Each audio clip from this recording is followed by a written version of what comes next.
ఏంటండోయ్ subscriber గారు, చాలా రోజుల తర్వాత కనిపిస్తున్నారు ఛానల్లో. మీ తప్పేం లేదులేండి, నేనే చాలా రోజులకి వీడియో అప్లోడ్ చేస్తున్నా మళ్ళీ.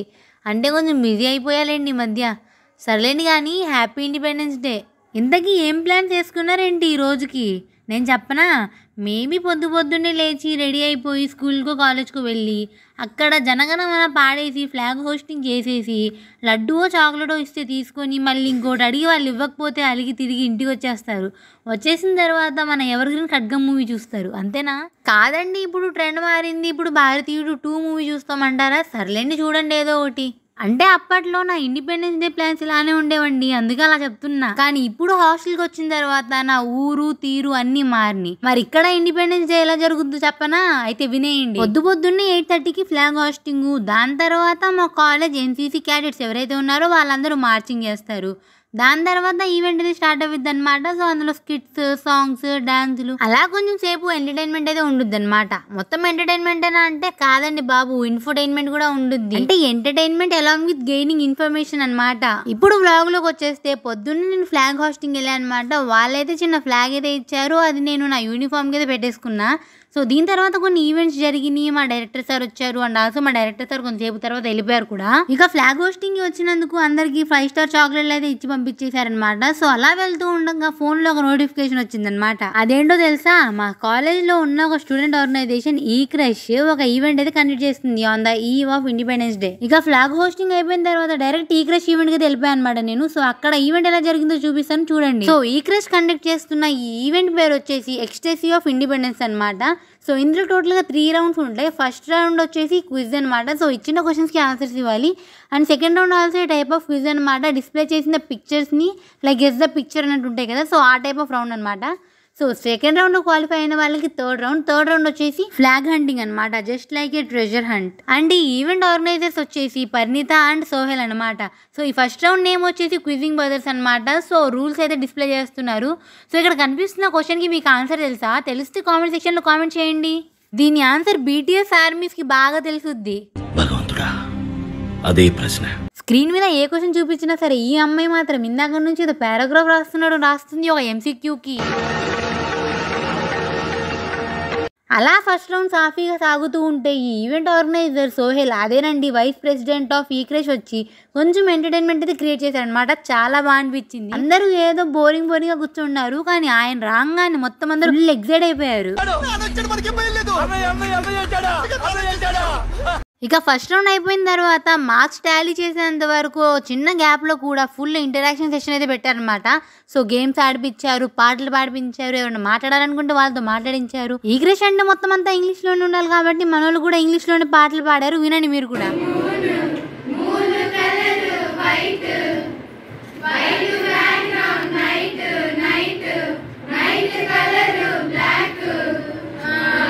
అబ్బో, ఈ క్రష్ వాలంటీర్స్ ఎంత డెడికేటెడ్ అంటే లిరిక్స్ రాకపోయినా సరే గూగుల్లో వెతుక్కుని మరి పాడుతున్నారు, తోపు అసలు వీళ్ళు. ఇక సెకండ్ రౌండ్ స్టార్ట్ చేసే ముందే మన ఆర్గనైజర్స్ ఎవరైతే ఉన్నారో పరిణీత అండ్ సోహెల్ అన్నయ్య, వాళ్ళిద్దరైతే డీప్ డిస్కషన్ అయితే చేస్తున్నారు ఏదో.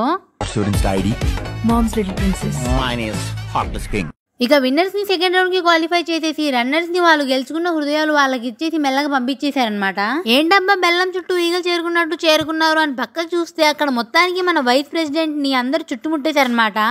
ఎంతన్నా సరే మన సోహెల్ అన్న ఫేమస్ లేండి. అసలు సోహెల్ అన్న ఎంత డెడికేటెడ్ టువర్డ్స్ హిజ్ వర్క్ అంటే ప్రతి వాలంటీర్కి పేరున ఇన్స్ట్రక్షన్స్ ఇస్తున్నారు అనమాట.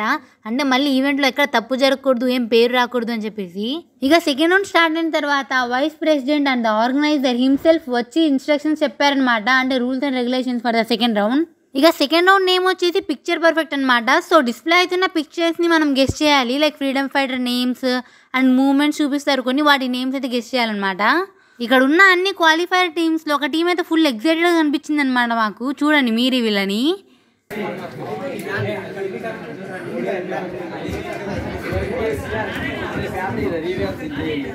ఇక సెకండ్ రౌండ్ ఫినిష్ అయ్యేసరికి టోటల్ 6 టీమ్స్ అయితే క్వాలిఫై అవుతాయి అనమాట for the final round, which is flag hunting. ఏంటోనబ్బా ఈ ఫ్లాగ్ హంటింగ్ ట్రెజర్ హంటింగ్ అంటే హైప్ మామూలుగా ఉండదు అసలు. మళ్ళీ 6 టీమ్స్ ని క్వాలిఫై చేసి మిగతా వాళ్ళని పంపించేశారనమాట. Finally the most awaited round అనమాట, ఫ్లాగ్ హంటింగ్. మాక్సిమం పార్టిసిపెంట్స్ అయితే దీనికోసమే వచ్చారు, కానీ అన్ఫార్చునేట్లీ ఓన్లీ 6 టీమ్స్ అయితే సెలెక్ట్ అయ్యాయి.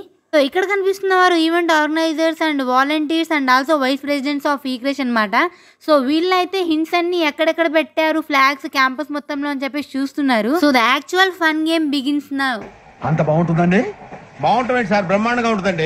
వీళ్ళు హింట్స్ ని ఎంత సీరియస్ గా డిస్కస్ చేస్తున్నారు చూడండి. ఎప్పుడన్నా క్లాస్ అలా వినుంటారా వీళ్ళు? సో నేనైతే పార్టిసిపెంట్ ని కాదు బ్లాగర్ ని కాబట్టి నేనైతే హింట్లు చూడొచ్చు, చూసినా చేసేది ఏం లేదు అక్కడ. సో వీడియో పర్పస్ కి నేనైతే ఒక టీం ని పట్టుకొని వాళ్ళతో అయితే వెళ్ళానమాట. సో ఫస్ట్ హింట్ అయితే ఇలా రాశారనమాట, మీకు అర్థమవుతుందా ఏమన్నా? సో నేను ఇప్పుడు వెళ్ళేది ఈ టీమ్ తోనే అన్నమాట. ఇవే తగ్గించుకుంటే మంచిది. అబ్బో ఈ టీం వాళ్ళు మామూలు ఎగ్జైటెడ్ గా లేరు చూడండి, ఎలా పరిగెత్తుతున్నారో వీళ్ళు. అసలు వీళ్ళని చూస్తే వీళ్ళే గెలిచేస్తారేమో ఈ ఫ్లాగ్ హంటింగ్ అనుకుంటారు. ఈయన్ని చూడండి ఏదో కుక్క వెంటబడినట్టు పరిగెత్తుతున్నాడు. వాడికి తోడు మళ్ళీ మన వైస్ ప్రెసిడెంట్ అనే వాడు వెనకాల పడ్డారు. ఎంతో కష్టపడి పరిగెత్తి మా టీం వాళ్ళు అయితే మొత్తానికి ఓడిపోయారు. పక్క టీం అయితే గెలిచేసింది అనమాట ఫ్లాగ్ హంటింగ్.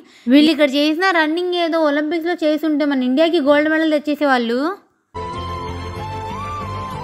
అబ్బో మన వైస్ ప్రెసిడెంట్ని చూడండి, ఓడిపోయిన టీం వేసుకుని ఏదో గెలిచిన టీంతో వచ్చినట్టు వస్తున్నాడు నవ్వుకుంటూ.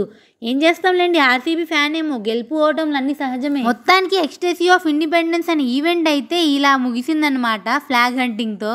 సో మళ్ళీ చెప్తున్నా, ఈ ఈవెంట్ కండక్ట్ చేసింది ఈక్రేష్ అనమాట. So Ecresh is a student organisation in RGUKT in Nuzvid. It helps us to build our confidence and also develop our English speaking skills. So if you are willing to join in this organization, you can just comment interested and also మీకు త్వరలోనే selections అయితే పెడతారనమాట ఈక్రేష్కి. So అప్పుడైతే attend అయిపోండి. ఈ మొత్తం ఈవెంట్లో అసలు హైలైట్ ఏంటంటే మన వైస్ ప్రెసిడెంట్ సోహెల్ ఎవరైతే ఉన్నారో ఆ అన్నయ్యకి 3 days నుంచి ఫీవర్ అనమాట. సో ఆ ఫీవర్లో కూడా ఈవెంట్ని ఇంత సక్సెస్ఫుల్గా కండక్ట్ చేశారు. అసలు హ్యాట్స్ ఆఫ్ అసలు. సో సోహెల్ సీనియర్ చేసిన కష్టానికి ఒక లైక్ వేసుకోండి. And thank you for watching. Bye bye.